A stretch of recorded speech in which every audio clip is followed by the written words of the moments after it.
میں نے کہا تھا کہ اسلام اپنے سے زیادہ دوسروں کا خیال رکھنے کا نام ہے، یاد ہے کہ آپ اپنے سے زیادہ دوسروں کا دھیان رکھتے ہیں۔ اللہ تعالیٰ کہتے ہیں ارکعوا واسجدوا واعبدوا ربکم، یہ آپ کے اپنے کرنے کے کام ہیں، رکوع کریں، سجدہ کریں، اللہ تعالیٰ کی عبادت کریں۔ پھر انہوں نے کہا کہ وفعلوا الخیر، خیر کے کام کرو۔ خیر کے کام سے کس کی مدد ہوتی ہے؟ دوسروں کی۔ یعنی اگر آپ کو واقعی میں فلاح پانی ہے تو آپ کو دوسروں کی مدد کرنی چاہیے، لعلکم تفلحون، تاکہ تم لوگ فلاح پا جاؤ۔ اس کا یہ مطلب ہے کہ جب آپ دوسروں کے ساتھ خیر کرتے ہیں تو آپ دوسروں کے ساتھ نہیں کرتے بلکہ اپنے ساتھ کرتے ہیں۔ ہمارے جتنے بھی ایسے کام ہیں جو ہم دوسروں کی مدد کرتے ہیں، دوسروں کے کام آتے ہیں، کوششیں ہیں، وہ بیسیکلی ہمارے اپنے لیے ہی بہتر ہیں۔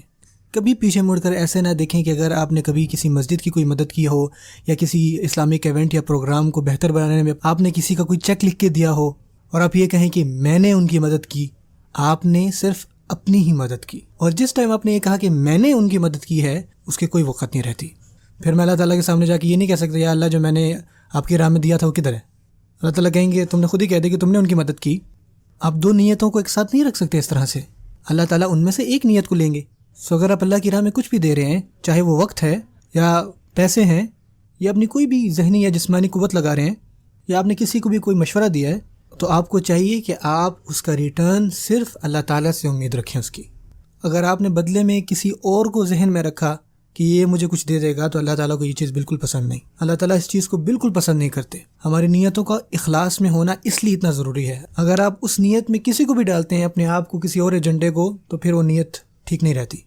اور آپ کو پتہ ہے اس وجہ سے جو جتنی بھی ہماری اسلامک آرگنائزیشن ہے یا بہت ساری ہماری اسلامک آرگنائزیشن جو ہیں وہ ڈونیشن کے اوپر ڈیپینڈ کرتی ہیں، زکوٰۃ صدقات کے اوپر۔ ہماری ایون مساجد جو ہیں وہ ڈونیشن کے اوپر ہوتی ہیں، ہمارے جو سکولز ہیں وہ ڈونیشن کے اوپر بعض اوقات اسلامک سکول ہوتے ہیں، جو پبلشرز ہیں وہ جو ہے وہ ڈونیشن کے اوپر ڈیپینڈ کرتے ہیں۔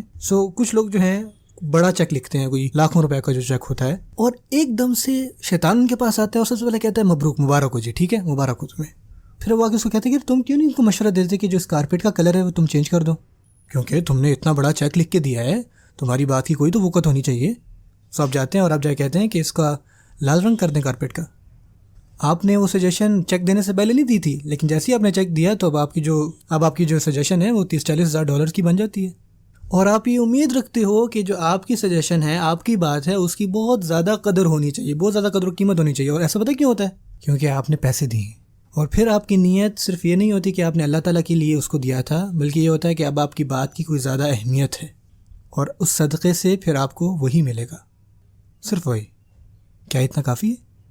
اس سے پہلے کہ آپ اپنے صدقات کو ضائع کریں، چاہے وہ کوئی بھی کاز ہو، چاہے وہ کسی بھی چیز میں آپ اللہ تعالیٰ کی صدقات دینا چاہ رہے ہوں، کبھی بھی اپنے صدقات کو اپنی امیدوں کے ساتھ مت باندھیں۔ اگر آپ کسی چیز کی امید رکھنا چاہتے ہیں تو اللہ سے امید رکھیں بس۔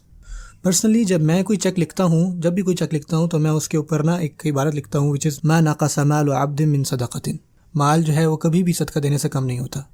اور میں اپنے آپ کو یہ ریمائنڈ کرواتا ہوں کہ میں صدقہ کیوں دے رہا ہوں، اور میں اصل میں یہ سوچتا ہوں کہ یہ جو ہے میں اپنے آخرہ کے اکاؤنٹ میں ڈال رہا ہوں، اور میں اپنے آپ کو یہ ریمائنڈ کرواتا ہوں کہ یہ چیزیں مجھے تب کام آئیں گی جب میں مٹی میں جا چکا ہوں گا۔ اگر آپ ابھی کسی سے امید رکھیں گے تو پھر آپ کو بعد میں کچھ بھی نہیں ملنے والا۔ اللہ تعالیٰ ہمیں جو عمل کرنے کی توفیق عطا فرمائے۔